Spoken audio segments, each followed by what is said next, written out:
দুই ছক্কায় শুরু, গ্যালারিতে উত্তেজনার ঝড়, কিন্তু শেষটা কেন এমন হলো? ১৯ বলে ২৩ রান করে ফেললেন সাব্বির রহমান। দারুণ শুরুর পরও কেন হতাশ ঢাকার সমর্থকরা?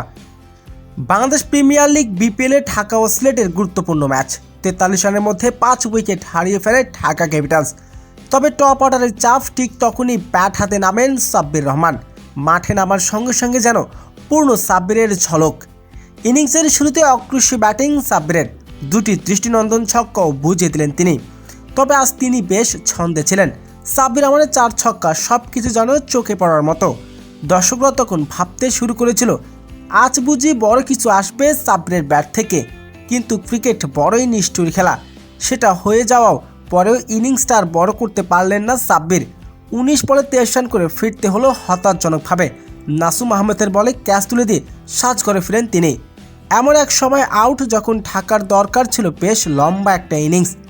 সাব্বির যদিও আরেকটু খেলার সুযোগ পেত, হয়তো ম্যাচের চিত্রটা বদলে দিতে পারতেন তিনি।